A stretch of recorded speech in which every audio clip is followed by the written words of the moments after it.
Hello everyone, welcome to my channel Transparent Study. Today we will learn how to write 9 band essay. In your task 2, we will complete the whole essay with the help of complex sentences. ਜਦੋਂ ਅਸੀਂ complex sentences ਦੀ ਗੱਲ ਕਰਦੇ ਹਾਂ ਤਾਂ ਇੰਨੇ ਵੱਡੇ ਵੱਡੇ sentence ਸਾਨੂੰ ਉਹਨਾਂ ਦੀ ਪੰਜਾਬੀ ਟਰਾਂਸਲੇਸ਼ਨ ਜੋ ਹੈ ਉਹ ਸਮਝਣ ਦੇ ਵਿੱਚ ਦਿੱਕਤ ਆਉਂਦੀ ਹੈ ਤੇ ਮੈਂ ਇਸ ਵੀਡੀਓ ਦੇ ਵਿੱਚ ਪੰਜਾਬੀ ਟਰਾਂਸਲੇਸ਼ਨ ਹਰੇਕ ਸੈਂਟੈਂਸ ਦੀ ਜੋ ਮੈਂ ਇਸ ਐਸੇ ਦੇ ਵਿੱਚ ਇਸਤੇਮਾਲ ਕਰਾਂਗਾ ਉਹ ਨਾਲ ਦੀ ਨਾਲ ਸਲਾਈਡ ਦੇ ਉੱਪਰ ਦਿੱਤੀ ਹੈ। ਤੇ ਆਓ ਜਰਾ ਸੈਂਟੈਂਸਿਸ ਦੀ ਕਾਊਂਟਿੰਗ ਦੇਖਦੇ ਹਾਂ ਕਿ BP1 ਜਾਂ BP2 ਇੰਟਰੋਡਕਸ਼ਨ ਇਹ ਸਾਰੇ ਸੈਕਸ਼ਨਸ ਦੇ ਵਿੱਚ ਅਸੀਂ ਸੈਂਟੈਂਸਿਸ ਦੀ ਜੋ ਕਾਊਂਟਿੰਗ ਹੈ ਵੈਸੇ ਤਾਂ ਅਕੋਰਡਿੰਗ ਟੂ ਸਿਚੁਏਸ਼ਨ ਇਹ ਵੇਰੀ ਕਰ ਸਕਦੀ ਹੈ, ਅਲੱਗ-ਅਲੱਗ ਹੋ ਸਕਦੀ ਹੈ, ਪਰ ਅੱਜ ਜੋ ਅਸੀਂ ਐਸੇ ਕਰਨ ਜਾ ਰਹੇ ਹਾਂ ਫੋਰ ਐਗਜ਼ਾਮਪਲ ਉਹਦੇ ਵਿੱਚ ਸੈਂਟੈਂਸਿਸ ਦੀ ਅਸੀਂ ਕਾਊਂਟਿੰਗ ਕਿੰਨੀ ਰੱਖੀ ਹੋਈ ਹੈ ਤੇ ਉਹ ਸਾਰੇ ਸੈਂਟੈਂਸਿਸ ਜੋ ਨੇ ਕੰਪਲੈਕਸ ਸੈਂਟੈਂਸਿਸ ਹੋਣਗੇ। ਆਓ ਦੇਖਦੇ ਹਾਂ। ਇੰਟਰੋਡਕਸ਼ਨ ਦੇ ਵਿੱਚ 2 ਸੈਂਟੈਂਸਿਸ ਨੇ, ਬੋਡੀ ਪੈਰਾਗ੍ਰਾਫ 1 ਦੇ ਵਿੱਚ 4 ਸੈਂਟੈਂਸਿਸ, ਇਸੇ ਤਰ੍ਹਾਂ ਬੋਡੀ ਪੈਰਾਗ੍ਰਾਫ 2 ਦੇ ਵਿੱਚ 5 ਸੈਂਟੈਂਸਿਸ ਨੇ ਤੇ ਕਨਕਲੂਜਨ ਦੇ ਵਿੱਚ 2 ਸੈਂਟੈਂਸਿਸ ਨੇ ਤੇ ਟੋਟਲ 13 ਸੈਂਟੈਂਸਿਸ ਦੇ ਅੰਦਰ ਅਸੀਂ ਆਪਣਾ ਸਾਰਾ ਟਾਸਕ 2 ਹੁਣ ਕੰਪਲੀਟ ਕਰਾਂਗੇ ਤੇ ਇਹ ਸਾਰੇ ਦੇ ਸਾਰੇ ਸੈਂਟੈਂਸਿਸ ਕੰਪਲੈਕਸ ਸੈਂਟੈਂਸਿਸ ਹੀ ਹੋਣਗੇ। ਤੁਹਾਨੂੰ ਇਹ ਵੀਡੀਓ ਕੰਪਲੈਕਸ ਸੈਂਟੈਂਸਿਸ ਨੂੰ ਕਿਸ ਤਰ੍ਹਾਂ ਲਿਖਣਾ ਹੈ, ਕਿਸ ਤਰ੍ਹਾਂ ਉਹਨਾਂ ਦਾ ਯੂਜ਼ ਕਰਨਾ ਹੈ, ਇਸ ਮੈਟਰ ਦੇ ਵਿੱਚ ਵੀ ਬਹੁਤ ਯੂਜ਼ਫੁਲ ਹੋਣ ਵਾਲੀ ਹੈ। ਤੇ ਵੀਡੀਓ ਨੂੰ ਅੱਗੇ ਕੰਟੀਨਿਊ ਕਰਨ ਤੋਂ ਪਹਿਲਾਂ ਮੈਂ ਰਿਕੁਐਸਟ ਕਰਾਂਗਾ ਕਿ ਪਲੀਜ਼ ਫੁੱਲ ਸਕਰੀਨ ਮੋਡ ਦੇ ਉੱਪਰ ਹੀ ਇਸ ਵੀਡੀਓ ਨੂੰ ਦੇਖੋ ਤਾਂ ਕਿ ਸੈਂਟੈਂਸਿਸ ਨੂੰ ਤੁਸੀਂ ਚੰਗੀ ਤਰ੍ਹਾਂ ਰੀਡ ਕਰ ਪਾਓ ਤੇ ਨਾਲ ਦੀ ਨਾਲ ਉਹਨਾਂ ਦੀ ਪੰਜਾਬੀ ਟਰਾਂਸਲੇਸ਼ਨ ਵੀ ਸਿੱਖ ਪਾਓ। ਆਓ ਸਟਾਰਟ ਕਰਦੇ ਹਾਂ। ਫੋਰ ਐਗਜ਼ਾਮਪਲ ਇਹ ਕੁਐਸਚਨ ਹੈ ਸਾਡੇ ਕੋਲ, some people think personal happiness is directly related to economic success while others believe this depends on other factors. ਕੁਝ ਲੋਕ ਤਾਂ ਸੋਚਦੇ ਨੇ ਕਿ ਪੈਸਾ ਜੋ ਵੈਲਥ ਹੈ, ਧਨ ਦੌਲਤ, ਇਹੀ ਇਸੇ ਦੇ ਨਾਲ ਹੀ ਖੁਸ਼ੀ ਮਿਲਦੀ ਹੈ, ਪਰ ਜਦਕਿ ਹੋਰ ਕੁਝ ਲੋਕ ਸੋਚਦੇ ਨੇ ਕਿ ਪੈਸੇ ਤੋਂ ਇਲਾਵਾ ਤੇ ਹੋਰ ਮਟੀਰੀਅਲਿਸਟਿਕ ਯਾਨੀ ਕਿ ਪਦਾਰਥਵਾਦੀ ਸੋਚ ਤੋਂ ਇਲਾਵਾ ਵੀ ਕਈ ਹੋਰ ਗੱਲਾਂ ਨੇ ਜਿਨ੍ਹਾਂ ਤੋਂ ਕਿ ਸਾਨੂੰ ਖੁਸ਼ੀ ਮਿਲਦੀ ਹੈ।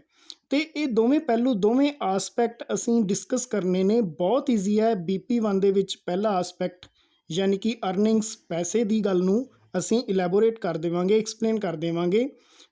ਤੇ ਸੈਕਿੰਡ ਜੋ ਆਪਸ਼ਨ ਆ ਬੋਡੀ ਪੈਰਾਗ੍ਰਾਫ 2 ਹੈ ਉਸ ਦੇ ਵਿੱਚ ਅਦਰ ਫੈਕਟਰਸ ਜਿਹੜੇ ਨੇ ਉਹਨਾਂ ਨੂੰ ਅਸੀਂ ਡਿਸਕਸ ਕਰ ਲਵਾਂਗੇ। ਪਰ ਪਹਿਲਾਂ ਆਪਾਂ ਇੰਟਰੋਡਕਸ਼ਨ ਦੇਖਦੇ ਹਾਂ ਕਿ ਕੰਪਲੈਕਸ ਸੈਂਟੈਂਸਿਸ ਦੀ ਹੈਲਪ ਦੇ ਨਾਲ ਇੰਟਰੋਡਕਸ਼ਨ ਮੈਂ ਦੱਸਿਆ ਸੀ ਸਿਰਫ 2 ਸੈਂਟੈਂਸਿਸ ਅਸੀਂ ਲਿਖਣੇ ਨੇ। ਇੰਟਰੋਡਕਸ਼ਨ ਦੇ ਵਿੱਚ ਇਹ 2 ਸੈਂਟੈਂਸਿਸ ਇਸ ਟਾਈਮ ਤੁਹਾਡੀ ਸਕਰੀਨ ਦੇ ਉੱਪਰ ਨੇ, ਇਹਨਾਂ ਦੀ ਪੰਜਾਬੀ ਟਰਾਂਸਲੇਸ਼ਨ ਵੀ ਮੈਂ ਕਰਾਂਗਾ। Many are of the believe that happiness is a result of financial success. ਹੁਣ ਦੇਖੋ ਫਾਈਨੈਂਸ਼ੀਅਲ ਜਿਹੜਾ ਹੈ ਇਕਨੋਮਿਕ ਦਾ ਸਿਨੋਨਿਮ ਉਹ ਯੂਜ਼ ਕਰਕੇ ਅਸੀਂ ਇੱਥੇ ਫਰੇਜ਼ਿੰਗ ਕਰ ਦਿੱਤੀ ਹੈ। While others feel there are more crucial factors, ਕਿ ਹੋਰ ਵੀ ਕੁਝ ਫੈਕਟਰਸ ਨੇ ਜਾਂ ਆਸਪੈਕਟਸ ਨੇ ਜਿਨ੍ਹਾਂ ਦੇ ਉੱਪਰ ਕਿ ਹੈਪੀਨੈਸ, ਸਾਡੀ ਖੁਸ਼ੀ ਜਿਹੜੀ ਉਹ ਡਿਪੈਂਡ ਕਰਦੀ ਹੈ। ਇਹ ਪਹਿਲਾ ਸੈਂਟੈਂਸ ਇੱਥੇ ਤੱਕ ਕੰਪਲੀਟ ਹੋ ਗਿਆ। ਜੇਕਰ ਇਸ ਦੀ ਅਸੀਂ ਪੰਜਾਬੀ ਟਰਾਂਸਲੇਸ਼ਨ ਦੇਖੀਏ, ਦੇਖੋ ਪੰਜਾਬੀ ਟਰਾਂਸਲੇਸ਼ਨ ਤੁਹਾਡੀ ਸਕਰੀਨ ਦੇ ਉੱਪਰ ਹੈ। ਬਹੁਤ ਸਾਰੇ ਵਿਸ਼ਵਾਸ ਕਰਦੇ ਹਨ ਕਿ ਖੁਸ਼ੀ ਵਿੱਤੀ ਸਫਲਤਾ, ਵਿੱਤੀ ਯਾਨੀ ਕਿ ਫਾਈਨੈਂਸ਼ੀਅਲ ਜਾਂ ਇਕਨੋਮਿਕ ਸਫਲਤਾ ਦਾ ਨਤੀਜਾ ਹੈ, ਇਹਦਾ ਹੀ ਰਿਜ਼ਲਟ ਹੈ। ਇੱਥੇ ਕੋਮਾ ਹੈ, ਕੋਮੇ ਦਾ ਯੂਜ਼ ਜਦੋਂ ਅਸੀਂ ਕਰ ਰਹੇ ਹਾਂ ਮਤਲਬ ਕਿ ਇਹ ਕੰਪਲੈਕਸ ਸੈਂਟੈਂਸ ਹੈ, ਜਦੋਂ ਕਿ ਦੂਸਰੇ ਮਹਿਸੂਸ ਕਰਦੇ ਹਨ ਕਿ ਹੋਰ ਮਹੱਤਵਪੂਰਨ ਕਾਰਕ ਹਨ। ਹੁਣ ਦੇਖੋ ਇੱਥੇ ਫੁੱਲ ਸਟਾਪ ਹੈ ਤੇ ਕੋਮੇ ਦੀ ਹੈਲਪ ਦੇ ਨਾਲ ਅਸੀਂ ਕੰਪਲੈਕਸ ਸੈਂਟੈਂਸ ਆਪਣਾ ਜਿਹੜਾ ਹੈ ਉਹ ਕੰਪਲੀਟ ਕੀਤਾ। ਫਸਟ ਸੈਂਟੈਂਸ ਜਿਹੜਾ ਕੰਪਲੀਟ ਹੋ ਗਿਆ ਤੇ ਪੂਰੇ ਐਸੇ ਦੇ ਅੰਦਰ ਕਿਉਂਕਿ 13 ਸੈਂਟੈਂਸਿਸ ਨੇ, ਹੁਣ ਅਸੀਂ ਪਹਿਲਾ ਸੈਂਟੈਂਸ ਜਿਹੜਾ ਹੈ ਉਹਨੂੰ ਪੜ੍ਹ ਚੁੱਕੇ ਹਾਂ, ਸਿੱਖ ਚੁੱਕੇ ਹਾਂ ਤੇ ਟੋਟਲ 12 ਸੈਂਟੈਂਸ ਹੀ ਬਾਕੀ ਬਚੇ ਨੇ ਤੇ ਸਾਰਾ ਐਸੇ ਸਾਡਾ ਕੰਪਲੀਟ ਹੋ ਜਾਏਗਾ। ਹੁਣ second sentence, in my opinion, ਫਿਰ ਕੋਮਾ ਹੈ। A certain degree of financial stability is a basic requirement for happiness, ਕਿ ਕੁਝ ਹੱਦ ਤੱਕ, ਸਰਟਨ ਡਿਗਰੀ ਕਿ ਕੁਝ ਹੱਦ ਤੱਕ, ਕੁਝ ਲਿਮਿਟ ਤੱਕ, ਬੇਸਿਕ ਰਿਕੁਆਇਰਮੈਂਟ ਜਿਹੜੀ ਮੁੱਢਲੀ ਜ਼ਰੂਰਤ ਹੈ ਖੁਸ਼ੀ ਦੀ ਉਹ ਪੈਸਾ ਹੋ ਸਕਦੀ ਹੈ, but is less important overall than one's family and health. ਪਰ ਪਰਿਵਾਰ ਤੇ ਚੰਗੀ ਸਿਹਤ ਵੀ ਤੇ ਖੁਸ਼ੀ ਦਾ ਕਾਰਨ ਹੈ। ਇਹ ਹੋਰ ਯਾਨੀ ਕਿ ਅਦਰ ਫੈਕਟਰਸ ਹੋ ਗਏ। ਤੇ ਇਸ ਦੀ ਪੰਜਾਬੀ ਟਰਾਂਸਲੇਸ਼ਨ ਵੀ ਤੁਹਾਡੀ ਸਕਰੀਨ ਦੇ ਉੱਪਰ ਹੈ ਕਿ ਮੇਰੀ ਰਾਏ ਵਿੱਚ, ਉਸ ਤੋਂ ਬਾਅਦ ਕੋਮਾ, ਤੁਸੀਂ ਰੀਡ ਕਰ ਸਕਦੇ ਹੋ। ਤਾਂ ਹੀ ਮੈਂ ਕਿਹਾ ਕਿ ਫੁੱਲ ਸਕਰੀਨ ਦੇ ਵਿੱਚ ਤੁਸੀਂ ਜਿਹੜੀ ਵੀਡੀਓ ਹੈ ਉਹ ਵੇਖਣੀ ਹੈ। ਤੇ ਹੁਣ ਚੱਲਦੇ ਹਾਂ ਜੀ ਨੈਕਸਟ ਬੋਡੀ ਪੈਰਾਗ੍ਰਾਫ 1 ਦੇ ਵੱਲ। ਬੋਡੀ ਪੈਰਾਗ੍ਰਾਫ 1 ਜੋ ਕਿ ਮੈਂ ਤੁਹਾਨੂੰ ਦੱਸਿਆ ਅਸੀਂ ਸਿਰਫ 4 ਸੈਂਟੈਂਸਿਸ ਦੇ ਨਾਲ ਹੀ ਕੰਪਲੀਟ ਕਰਾਂਗੇ ਤੇ ਚਾਰੋਂ ਦੇ ਚਾਰੋਂ ਕੰਪਲੈਕਸ ਸੈਂਟੈਂਸ ਹੋਣਗੇ। ਹੁਣ ਤੁਸੀਂ ਫੁੱਲ ਸਟਾਪ ਜਿਹੜੇ ਉਹ ਕਾਊਂਟ ਕਰ ਲੈਣਾ। ਦੇਖੋ ਇਹ ਸਾਰੇ ਬੋਡੀ ਪੈਰਾਗ੍ਰਾਫ ਦੇ ਵਿੱਚ ਸਿਰਫ ਤੇ ਸਿਰਫ 4 ਹੀ ਫੁੱਲ ਸਟਾਪ ਤੁਹਾਨੂੰ ਮਿਲਣਗੇ। ਸਟਾਰਟ ਕਰਦੇ ਹਾਂ। ਦੋਜ਼ ਹੂ ਕਲੇਮ ਦੈਟ, ਉਹ ਜਿਹੜੇ ਕਿ ਦਾਅਵਾ ਕਰਦੇ ਨੇ happiness correlates highly with earnings argue that it affords individuals a higher standard of living, ਕਿ ਜੇ ਸਾਡਾ ਲਿਵਿੰਗ ਸਟੈਂਡਰਡ ਜਿਹੜਾ ਜੀਵਨ ਪੱਧਰ ਹੈ ਉਹ ਹਾਈ ਹੋਵੇਗਾ, ਉੱਚਾ ਹੋਵੇਗਾ ਤੇ ਸਾਨੂੰ ਖੁਸ਼ੀ ਮਿਲੇਗੀ। ਪਹਿਲਾ ਫੁੱਲ ਸਟਾਪ ਇੱਥੇ ਹੈ। ਨਾਲ ਦੀ ਨਾਲ ਮੈਂ ਪੰਜਾਬੀ ਟਰਾਂਸਲੇਸ਼ਨ ਵੀ ਤੁਹਾਡੀ ਸਕਰੀਨ ਦੇ ਉੱਪਰ ਦੇ ਰਿਹਾ, ਤੁਸੀਂ ਕਾਊਂਟ ਕਰ ਸਕਦੇ ਹੋ ਕਿ ਪਹਿਲਾ ਫੁੱਲ ਸਟਾਪ ਹੋ ਚੁੱਕਾ ਹੈ। ਇਸੇ ਤਰ੍ਹਾਂ ਸਿਰਫ 3 ਸੈਂਟੈਂਸ ਹੋਰ ਬਾਕੀ ਬਚੇ ਨੇ ਬੋਡੀ ਪੈਰਾਗ੍ਰਾਫ ਦੇ ਵਿੱਚ। Second sentence, a person with a considerable salary is able to buy a nice house, ਇੱਥੇ ਕੋਮਾ ਹੈ ਕਿ ਇੱਕ ਸੈਲਰੀ ਦੇ ਨਾਲ, ਚੰਗੀ ਸੈਲਰੀ ਦੇ ਨਾਲ ਇਨਸਾਨ ਘਰ ਖਰੀਦ ਸਕਦਾ ਹੈ। ਪ੍ਰੋਵਾਈਡ ਫॉर देयर ਫੈਮਿਲੀ, ਆਪਣੀ ਫੈਮਿਲੀ ਨੂੰ ਚੰਗਾ ਘਰ ਖਰੀਦ ਕੇ ਦੇ ਸਕਦਾ ਹੈ। ਦੇਖੋ ਕੋਮਾਸ ਲੱਗ ਰਹੇ ਨੇ, ਮੀਨਸ ਕਿ ਕੰਪਲੈਕਸ ਸੈਂਟੈਂਸ ਜਿਹੜਾ ਹੈ ਉਹ ਬਣ ਰਿਹਾ ਹੈ। And purchase luxurious ranging from good food and frequent holidays to expensive vehicles and fashionable clothing, ਸਾਰਾ ਕੁਝ ਜੋ ਕਿ ਵਹੀਕਲਸ ਨੇ, ਲਗਜ਼ਰੀਅਸ ਵਹੀਕਲ, ਸਾਡੇ ਲਈ ਘਰ ਹੈ ਰਹਿਣ ਲਈ, ਚੰਗੇ ਕੱਪੜੇ, ਫੈਸ਼ਨੇਬਲ ਕਲੋਥ, ਇਹ ਸਾਰਾ ਕੁਝ ਕਾਊਂਟ ਕੀਤਾ ਹੈ ਅਸੀਂ ਇਸ ਆਪਣੇ ਸੈਕਿੰਡ ਸੈਂਟੈਂਸ ਦੇ ਅੰਦਰ। ਤੇ ਇਹਦੀ ਪੰਜਾਬੀ ਟਰਾਂਸਲੇਸ਼ਨ ਵੀ ਨਾਲ ਤੁਸੀਂ ਰੀਡ ਕਰ ਸਕਦੇ ਹੋ। Third sentence, each item taken on its own only contributes a small degree of pleasure. However, such purchases add up to a generally content, comfortable and enjoyable lifestyle. ਦੇਖੋ ਇੰਨਾ ਵੱਡਾ ਸੈਂਟੈਂਸ ਹੈ, third number sentence ਹੈ। ਤੇ ਜੇ ਅਸੀਂ Punjabi translation ਵੱਲ ਦੇਖੀਏ, ਉਹਦੇ ਵਿੱਚ ਜੇਕਰ ਅਸੀਂ ਥਰਡ ਸੈਂਟੈਂਸ ਦੇਖਦੇ ਹਾਂ, ਉਸ ਦੀ ਟਰਾਂਸਲੇਸ਼ਨ ਦੇਖੋ, ਆਪਣੇ ਆਪ ਲਈ ਗਈ ਹਰ ਆਈਟਮ ਸਿਰਫ ਥੋੜ੍ਹੀ ਜਿਹੀ ਖੁਸ਼ੀ ਦਾ ਯੋਗਦਾਨ ਪਾਉਂਦੀ ਹੈ। ਹਾਲਾਂਕਿ ਅਜਿਹੀਆਂ ਖਰੀਦਾਂ ਆਮ ਤੌਰ 'ਤੇ ਸਮੱਗਰੀ, ਆਰਾਮਦਾਇਕ ਅਤੇ ਆਨੰਦਮਈ ਜੀਵਨ ਸ਼ੈਲੀ ਨੂੰ ਜੋੜਦੀਆਂ ਨੇ।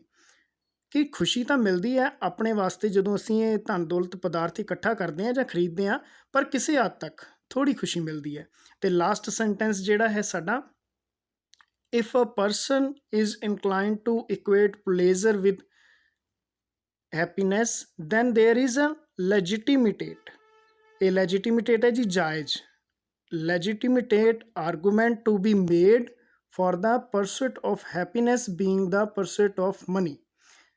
ਫਿਰ ਤੋਂ ਕੰਪਲੈਕਸ ਸੈਂਟੈਂਸ ਹੈ। ਇਸ ਦੀ ਜਿਹੜੀ ਪੰਜਾਬੀ ਟਰਾਂਸਲੇਸ਼ਨ ਹੈ ਲਾਸਟ ਦੇ ਵਿੱਚ ਲਿਖੀ ਗਈ ਹੈ, ਜੇਕਰ ਕੋਈ ਵਿਅਕਤੀ ਖੁਸ਼ੀ ਨੂੰ ਖੁਸ਼ੀ ਨਾਲ ਬਰਾਬਰ ਕਰਨ ਦਾ ਝੁਕਾਅ ਰੱਖਦਾ ਹੈ। ਪਲੇਜ਼ਰ ਵੈਸੇ ਇੱਥੇ ਆਨੰਦ ਹੋਣਾ ਚਾਹੀਦਾ ਸੀ, ਕਿ ਆਨੰਦ ਜਿਹੜਾ ਮਹਿਸੂਸ ਕਰਦਾ ਹੈ ਉਹ ਬਰਾਬਰ ਸਮਝਦਾ ਹੈ ਅਤੇ ਆਪਣਾ ਝੁਕਾਅ ਰੱਖਦਾ ਹੈ ਕਿ ਪੈਸੇ ਦੇ ਨਾਲ ਹੀ ਮੈਂ ਖੁਸ਼ੀ ਪ੍ਰਾਪਤ ਕਰਨੀ ਹੈ। ਅਤੇ ਇਹ ਜਿਹੜੀ ਦਲੀਲ ਹੈ ਨਾ, ਉਹਦੇ ਲਈ ਜਾਇਜ਼ ਹੈ। ਜਿਹੜਾ ਕਿ ਸਿਰਫ ਕਮਾਈ ਨੂੰ, ਅਰਨਿੰਗ ਨੂੰ ਹੀ ਖੁਸ਼ੀ ਦਾ ਸਾਧਨ ਮੰਨਦਾ ਹੈ, ਉਹ ਇਨਸਾਨ, ਉਹਦੇ ਲਈ ਇਹ ਜਿਹੜੀ ਦਲੀਲ ਹੈ ਉਹ ਜਾਇਜ਼ ਹੈ। ਇਹ ਲਾਸਟ ਜਿਹੜਾ ਸੈਂਟੈਂਸ ਹੈ, ਇਸ ਨੂੰ ਅਸੀਂ ਕਨਕਲੂਡਿੰਗ ਸੈਂਟੈਂਸ ਵੀ ਬੋਲ ਦਿੰਦੇ ਹਾਂ, ਸਿਰਫ ਇਸ ਪੈਰਾਗ੍ਰਾਫ ਦਾ, ਨੋਟ ਫॉर ਐਸੇ। ਜਿਹੜਾ ਐਸੇ ਦੀ ਕਨਕਲੂਜ਼ਨ ਹੈ ਉਹ ਲਾਸਟ ਦੇ ਵਿੱਚ ਆਏਗੀ। ਹੁਣ ਦੇਖਦੇ ਹਾਂ ਜੀ ਬੋਡੀ ਪੈਰਾਗ੍ਰਾਫ 2, ਜਿਹਦੇ ਵਿੱਚ ਕਿ ਅਸੀਂ 5 ਸੈਂਟੈਂਸਿਸ ਜਿਹੜੇ ਨੇ ਟੋਟਲ ਲਿਖੇ ਹੋਏ ਨੇ। ਫੁੱਲ ਸਟਾਪ ਦੀ ਕਾਊਂਟਿੰਗ ਕਰਕੇ ਤੁਸੀਂ 5 ਸੈਂਟੈਂਸਿਸ ਆਪਣੇ ਜਿਹੜੇ ਉਹ ਕਾਊਂਟ ਕਰ ਸਕਦੇ ਹੋ। ਅਤੇ ਇਸ ਦਾ ਸਕਰੀਨਸ਼ਾਟ ਲੈ ਕੇ ਤੁਸੀਂ ਆਰਾਮ ਦੇ ਨਾਲ ਖੁਦ ਇਸ ਨੂੰ ਰੀਡ ਕਰ ਸਕਦੇ ਹੋ। ਪੰਜੇ ਦੇ ਪੰਜੇ ਸੈਂਟੈਂਸਿਸ ਨਾਲ ਉਹਨਾਂ ਦੀ ਪੰਜਾਬੀ ਟਰਾਂਸਲੇਸ਼ਨ ਹੈ।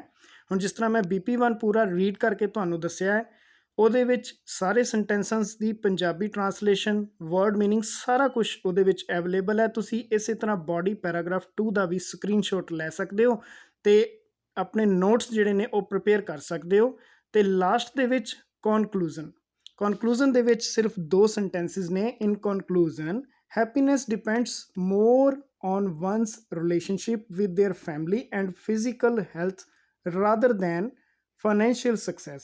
ਇੱਥੇ ਕਨਕਲੂਜਨ ਦੇ ਵਿੱਚ ਇਹ ਦੱਸਿਆ ਗਿਆ ਹੈ ਕਿ ਹੈਪੀਨੈਸ ਖੁਸ਼ੀ ਜਿਹੜੀ ਹੈ ਉਹ ਜ਼ਿਆਦਾ ਡਿਪੈਂਡ ਕਰਦੀ ਹੈ ਪਰਿਵਾਰ ਦੇ ਨਾਲ, ਬਜਾਏ ਕਿ ਫਾਈਨੈਂਸ਼ੀਅਲ ਯਾਨੀ ਕਿ ਪੈਸੇ ਤੋਂ ਜ਼ਿਆਦਾ ਜਿਹੜੀ ਹੈ ਇਹ ਡਿਪੈਂਡ ਕਰਦੀ ਹੈ ਆਪਣੀ ਫੈਮਿਲੀ ਦੇ ਨਾਲ ਚੰਗੇ ਰਿਲੇਸ਼ਨਸ਼ਿਪਸ ਦੇ ਉੱਪਰ।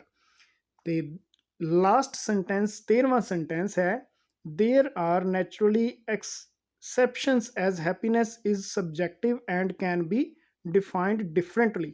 ਸਬਜੈਕਟਿਵ ਦਾ ਮਤਲਬ ਹੈ ਕਿ ਹਰੇਕ ਦੇ ਉੱਪਰ ਆਪਣੇ ਉੱਪਰ ਡਿਪੈਂਡ ਕਰਦਾ ਹੈ, ਵਿਅਕਤੀਗਤ ਹੈ। ਕੋਈ ਖੁਸ਼ੀ ਨੂੰ ਪੈਸੇ ਦੇ ਨਾਲ ਤੋਲਦਾ ਹੈ ਅਤੇ ਕੋਈ ਖੁਸ਼ੀ ਨੂੰ ਪਰਿਵਾਰ ਦੇ ਨਾਲ ਜਿਹੜਾ ਸਮਾਂ ਬਿਤਾਉਣਾ ਉਹਦੇ ਨਾਲ ਤੋਲਦਾ ਹੈ, ਅਤੇ ਕੋਈ ਕੁਝ ਹੋਰ ਪਹਿਲੂਆਂ ਦੇ ਉੱਪਰ। ਇਹ ਸਬਜੈਕਟਿਵ ਹੈ, ਹਰੇਕ ਦੇ ਉੱਪਰ ਆਪੋ ਆਪਣੇ ਉੱਪਰ ਡਿਪੈਂਡ ਕਰਦੀ ਹੈ। ਸੋ ਇਸ ਲਾਸਟ ਸੈਂਟੈਂਸ ਦੇ ਨਾਲ ਅਸੀਂ ਆਪਣੇ ਐਸੇ ਨੂੰ ਖ਼ਤਮ ਕੀਤਾ। ਅਤੇ ਜੇਕਰ ਤੁਸੀਂ ਇਸੇ ਤਰ੍ਹਾਂ ਦੇ ਕੰਪਲੈਕਸ ਸੈਂਟੈਂਸਿਸ ਦਾ ਯੂਜ਼ ਕਰੋਗੇ ਆਪਣੇ ਰਾਈਟਿੰਗ ਟਾਸਕ 2 ਦੇ ਅੰਦਰ, ਤੇ ਨਿਸ਼ਚਿਤ ਤੁਸੀਂ 9 ਬੈਂਡ ਅਚੀਵ ਕਰ ਸਕਦੇ ਹੋ। ਸੋ ਉਮੀਦ ਹੈ ਕਿ ਤੁਹਾਨੂੰ ਵੀਡੀਓ ਪਸੰਦ ਆਈ ਹੋਵੇਗੀ। Thank you very much.